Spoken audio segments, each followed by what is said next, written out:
This is a wake-up call to all of us that antibiotic resistance is very real. Now, what is a superbug? That's a term that some of my colleagues don't like. I love it because people pay attention. We can really see the trash that we are putting out there in the environment. The fact of the matter is, though, we find pharmaceuticals, personal care products, things that you can't see in places that otherwise look very clean.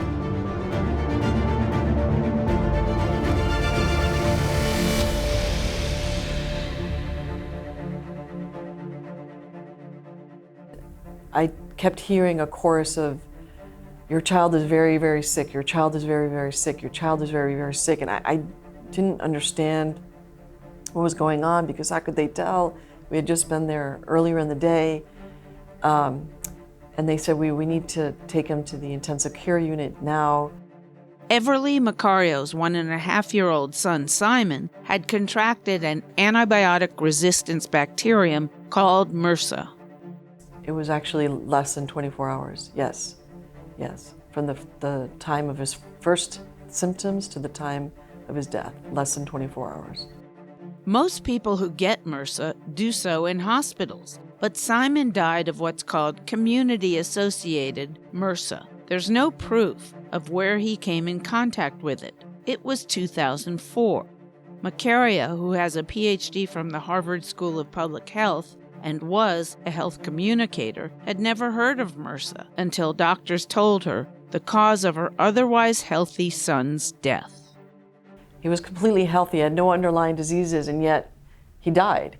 So this is a wake-up call to all of us that antibiotic resistance is very real. There are parents, hundreds if not thousands of parents that pace in hospital rooms and hospital hallways waiting for the doctors to find a drug to treat their sick child, and they fail. The doctors fail because the kid is infected with something that's resistant to antibiotics, and by the time they figure that out, they've already succumbed to the infection. Lance Price is a microbiologist who leads the Antibiotic Resistance Action Center, or ARAC, at George Washington University. There's more than a bit of irony in his career choice, because he was raised in Texas on his father's cattle ranch. I definitely saw the impact of industrialization, firsthand. Animal food production is a major focus of ARAC's fight against antibiotic resistance, which has been called one of the greatest public health threats of our time. ARAC's arsenal includes research, advocacy, and science-based public policy. The CDC very conservatively estimates that at least 23,000 Americans die of drug-resistant infections each year in the United States. So when people talk about, this coming crisis, the end of antibiotics as we know it, or the post-antibiotic era, and they ask, when does this happen? When do we get there? I have to say, look, 23,000 Americans at least last year got there already. Think about this for a minute. If it were any other condition or disease killing 23,000 Americans each year, there would be a very different reaction.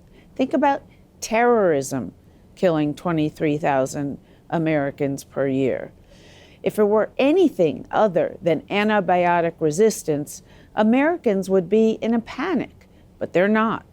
The World Health Organization, the Centers for Disease Control, and many public health experts agree we may soon live in a world where antibiotics are no longer a match for drug-resistant bacteria, often called superbugs.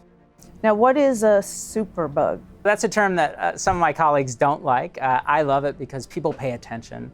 Superbug means it's just bacteria that are resistant to our best antibiotics. And sometimes these are bacteria that are resistant to 25, 26 different antibiotics.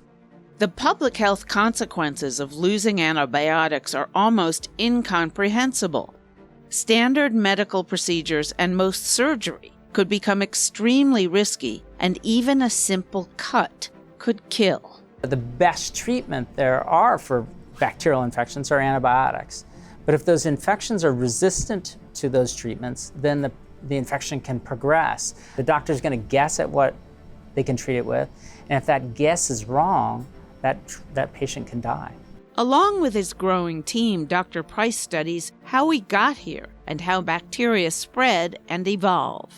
What we're using are these really advanced genomic techniques. So we're sequencing thousands of bacterial genomes now. We're trying to close knowledge gaps. We're trying to understand what percentage of the drug-resistant infections that we're dealing with in people today are the result of using or abusing antibiotics in food animal production. Overuse of antibiotics in human medicine also plays a role in the superbug problem. According to the CDC, 1 in 3 antibiotic prescriptions is unnecessary, and drug companies aren't keeping up with the need for new antibiotics, focusing instead on more profitable drugs. But the top reason? The abusive way that we use antibiotics, especially in food animal production, where we're just using literally tons of antibiotics every year. And that's happening globally, not just in the United States. That's driving the evolution of drug-resistant bacteria. The most recent FDA study finds approximately 70% of antibiotics sold in the U.S. went for food animal production. We produce 9 billion food animals in the United States each year. I mean, that's a lot of customers, right, for antibiotics. They give antibiotics for reasons, what you would expect for treating sick animals, but most of the antibiotics are being used to prevent diseases that are occurring because of the way we're raising animals. So we crowd them together under stressful, unsanitary conditions. The animals get sick. So rather than change that system, we just give them antibiotics. ARAC studies how foodborne bacteria and how these resistant strains of bacteria end up at the grocery store. So, Dr. Price, please explain what is being done in your lab here. When we buy chicken from the grocery store, we put it into this broth, and we try to encourage the growth of the bacteria that might be on there. But in order to figure out exactly what the bacteria is, we need to then streak it out onto these Petri dishes. And based on the color that it comes up, we can differentiate E. coli, this pink is E. coli, from other bacteria, for instance, Klebsiella or another kind of bacteria. These are also potentially dangerous bacteria that are in the food supply, but the one we're focusing on right now is E. coli. We find about 90% of the chicken that we test has E. coli. Now, E. coli is an indication of fecal contamination. This was shipped to us by our colleagues in California, where California just passed some legislation that's going to kind of be even more restrictive than current federal regulations in terms of antibiotic use in animal production. And so we want to see whether that's going to have an impact on the kinds of bacteria that are on the food products. So we're trying to determine whether these changes in policy in terms of antibiotic use in animals can actually have an impact on the kinds of infections that we see in people. As ARAC studies add more evidence of the link between overuse of antibiotics in food animal production and superbugs, even Dr. Price is sometimes surprised at his findings. Once we have the bacteria of interest on a Petri dish like this, then we'll take one little colony, so a little dot, which has billions of cells, and we'll streak it onto another Petri dish. And we will then drop antibiotics onto it, and we'll look to see which antibiotics kill it and which antibiotics it's resistant to. The scary thing is that sometimes we look at these Petri dishes and the bacteria have grown right up to the disc on all of the discs. So that indicates that that bacteria is resistant to all those drugs. Is everybody who eats factory farmed chicken and beef at risk for developing resistance to antibiotics? This practice of using drugs in food animal production, abusing antibiotics in food animal production, puts us all at risk, whether we're meat consumers or not. This is an ecological problem. These bacteria move from person to person. They move from the contaminated meat source to the cutting board, to the faucet, to the countertop. And so if you're a vegetarian eating in a restaurant where they also prepare meat, you can still get exposed to drug-resistant bacteria starting in food animal production. Dr. Emma Rosie sees the problem of medicating food animals from a different perspective. She studies pharmaceuticals in our waterways.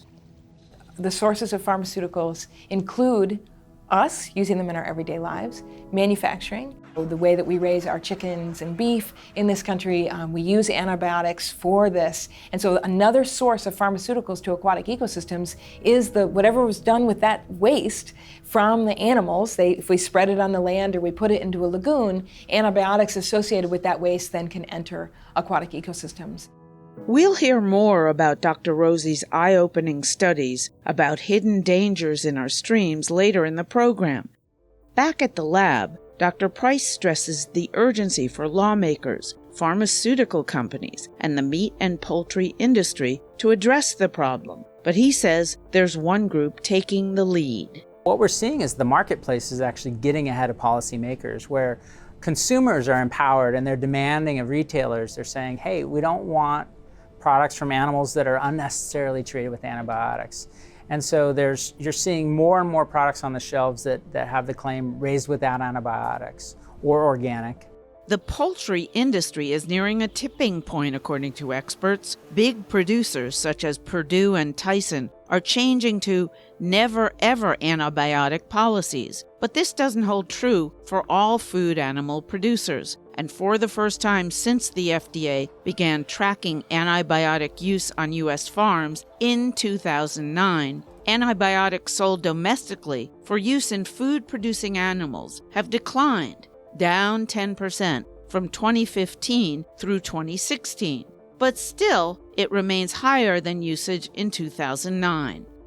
Some restaurants, even fast food restaurants, are opting to only serve food animals that have not been raised on antibiotics. Price is encouraged, but he and other advocates say oversight and legislation is still needed. It's been incredibly slow to get any legislation passed. As a super mom against super bugs, Macario lobbies Congress for laws that will stop the overuse of antibiotics in humans and in animals, and there's been some progress. The good news is that some legislation has passed. Farmers are not allowed, it's against the law, for them to administer antibiotics to their food animals for growth promotion purposes. So that's a huge win. Before, farmers would go to the feed store and get as much feed as they wanted with the antibiotics already in them. Now, a veterinarian must provide a prescription. This is a reversible trend in some cases, right? So we've seen very clear examples where when we stop using an antibiotic in animals, we will see drug-resistant bacteria, or bacteria that are resistant to that antibiotic, very quickly decrease in the animals. We've seen examples where removing the drug from the animals, we see drug-resistant bacteria decrease rapidly on poultry products. And then we see drug-resistant infections in people drop at the same rate. There's so many problems in the world. This one we can fix. And we know we can fix it because Denmark has been a model in this area. They've removed all of their antibiotic practices in the raising of their food animals in their farms. And because of that, the rates of antibiotic-resistant bacteria have decreased. So their antibiotics are more effective than before. So it worked in Denmark. I don't see why it can't work in the rest of the world, including the United States. The key to change is education. We need to raise the literacy around antibiotics and antibiotic resistance throughout the country, throughout the world, actually. I think people need to recognize that these are valuable resources that we're on the cusp of losing, and that we need to use them carefully. But it's not just over-medicated animals and people. Drugs are also in America's waterways. But we were pretty surprised to find concentrations that were pretty high. For example, amphetamine concentrations, ibuprofen, acetaminophen, caffeine, a suite of antibiotics. Those are all found in the surface waters in Baltimore. This dirty, trash-filled stream is not a pretty sight. But the trash you see is not Dr. Emma Rosie's main concern. She's focused on what you can't see.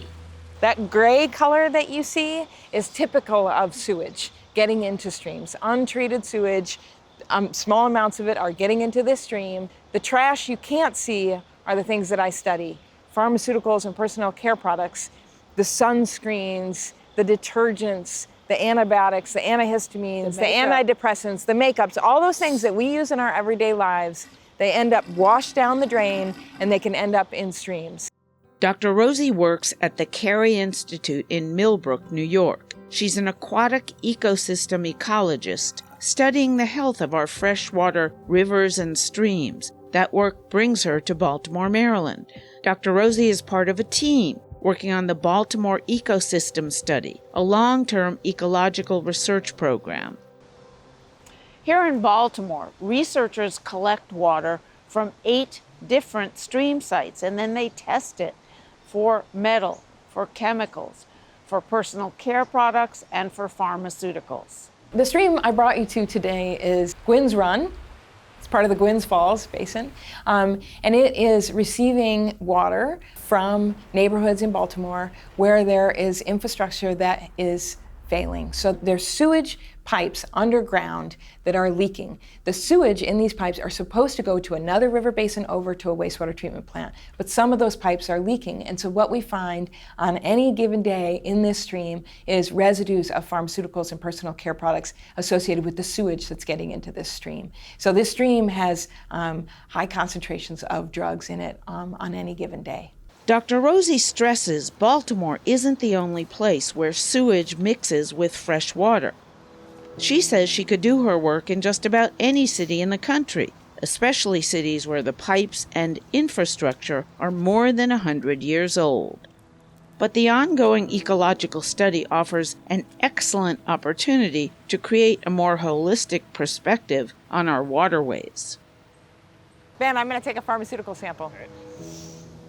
The little sample is pharmaceuticals, so we started measuring those a couple of years ago, but now we're taking them on a regular basis, so pharmaceutical samples. And now we measure 105 compounds. We have been measuring the weekly water chemistry, the water quality every week in these watersheds to understand how urbanization affects the quality of water, what's coming out of the watersheds. We started detecting pharmaceuticals and personal care products in river ecosystems. So the ability to detect them has only come about in the last 10 or 15 years. Chemists were able to detect, very low concentrations of pharmaceuticals and personal care products, so things like ibuprofen and antibiotics and birth control pills. So I was really interested to figure out whether or not these drugs would affect the aquatic insects, the bacteria, and the algae that live in these aquatic ecosystems. The problem isn't limited to dirty streams. There are places where it's beautiful, where there's no obvious trash, where we still find pharmaceuticals and personal care products because you can't see those, and they come out of wastewater treatment plants or they come out of people's septic fields. Some of the reasons why the drugs and chemicals are ending up in our waterways may be surprising. All these things are turning up in surface waters because we use them in our everyday lives, and then we wash them down the drains and they get into wastewater treatment plants. But wastewater treatment plants are not designed to remove these pharmaceuticals and personal care products, so then they end up being discharged into our surface waters, rivers and lakes. Wastewater treatment plants are excellent at eliminating the debris they were designed to remove. But most of them were built when the technology didn't exist to detect these products in our water, much less remove them. In fact, the federal government doesn't require testing and hasn't set limits for drugs in water. Europeans are a little bit ahead of us in this in terms of their implementing these technologies. You can upgrade a wastewater treatment plant to deal with pharmaceuticals and personal care products. The problem is it's very expensive. It's a very expensive technology, and right now we're not investing in maintaining our wastewater treatment plants as they are. Dr. Rosie hopes her research helps make the case for updating wastewater treatment plants as well as investing in infrastructure. But for now, she continues to try to understand what those compounds are doing to our ecosystem. So in order to study the effects of pharmaceuticals and personal care products, we can go to Baltimore and we can measure the concentrations of pharmaceuticals in the environment. But to isolate the effects of one compound or a combination of compounds out in the environment is very challenging because there's so many different drugs that are in the water and other contaminants. So Dr. Rosie built an artificial stream facility at the Carey Institute in upstate New York. She visits a pristine stream on campus. This 360-degree view of the stream shows a vastly different scene than the one in Baltimore. The quality of the water here is the polar opposite of Gwynn's Run. This is where Dr. Rosie collects what she needs to populate the artificial streams: rocks with and without algae, aquatic insects, and other aquatic organisms, leaves, and bacteria. All right, be free. There are 20 artificial streams, and it's like a bathtub with an island in the middle of it, so the water goes around with a paddle wheel. We have 20 of them, so then we can add very low concentrations of drugs to some set of the streams and then keep some for reference. And this allows us to understand what the effects are, measure the effects of these drugs in very low and in controlled concentrations on things like aquatic insects. How quickly do they emerge? What is their behavior? What kind of bacteria are in the streams when we expose them to drugs versus those that are not? And so using this technique, we can then isolate the effects of these drugs or look at the combination of drugs on aquatic ecosystems. Dr. Rosie is passionate about her work. She continues to perform a range of experiments on the effects of various drugs on aquatic ecosystems. The results of her studies have proven that even at very low concentration, drugs change organisms. The highlights of things that we found is triclosan, which is the active ingredient in antibacterial soaps, and in toothpaste is a generalized antibacterial compound, but it also affects algae and fungi. So when we added that to streams that had active bacterial communities, we added triclosan in concentrations that we find out there in the environment, and what we saw was that the bacterial communities, we didn't kill the bacteria, there was still lots of bacteria in the streams, but they completely fundamentally shifted which bacteria were there. And that, according to Dr. Rosie, is significant. In fact, the FDA just banned the use of triclosan in February in antibacterial soaps and suggests people either use regular soap or alcohol-based hand sanitizers.